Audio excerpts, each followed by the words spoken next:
हर हर महादेव। कैसे हैं आप लोग? आपके अपने YouTube चैनल प्रेम भक्ति में फिर से एक बार स्वागत है। और इसी के साथ आज हम सुनेंगे भगवान शिव और उनके भक्त की एक रोचक कहानी।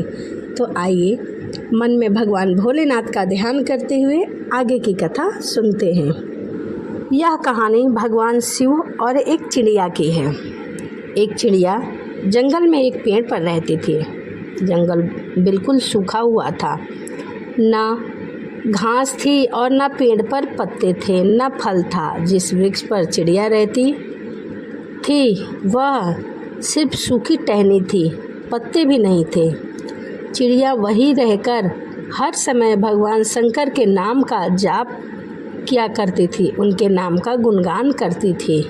एक बार की बात है, नारद जी जंगल से होकर गुजर रहे थे। चिड़िया ने देख लिया, तुरंत आकर बोली, नारद जी आप कहाँ जा रहे हैं?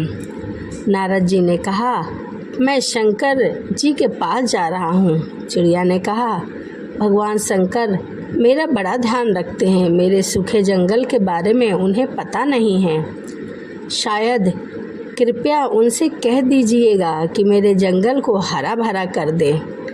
नारद जी शंकर जी के पास जाकर चिड़िया की कही हुई बात कह दी। चिड़िया ने जंगल की बात नारद जी के कई बार कहने पर शंकर जी ने कहा कि मैं इसमें कुछ नहीं कर सकता हूँ।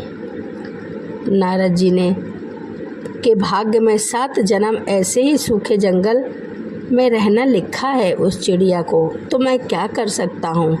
भगवान शिव ने ऐसा नारद जी से कहा। नारद जी कुछ नहीं बोले। कुछ समय बाद नारद जी फिर वहीं से निकले। जंगल बिल्कुल बदला हुआ था। चिड़िया वहीं बैठी थी। जंगल हरा भरा, हरी घास फूस फलों से लदे हुए थे। चिड़िया का पेड़ फूलों और फलों से लदा हुआ था। चिड़िया अभी प्रेम में मग्न होकर पेड़ पर नाच रही थी। तभी नारद जी ने सोचा, शंकर जी ने मुझसे झूठ क्यों बोला? उन्होंने तो बोला कि मैं कुछ नहीं कर सकता। उस चिड़िया के भाग्य में तो 7 जन्म तक वैसे ही लिखा है। नारद जी ने शंकर जी से जाकर पूछा। जंगल हरे भरे हो गए और चिड़िया के बारे में पूछा तो शंकर जी ने कहा कि मैंने चिड़िया को अभी कुछ नहीं दिया, फिर भी मेरा गुणगान करती रहती है।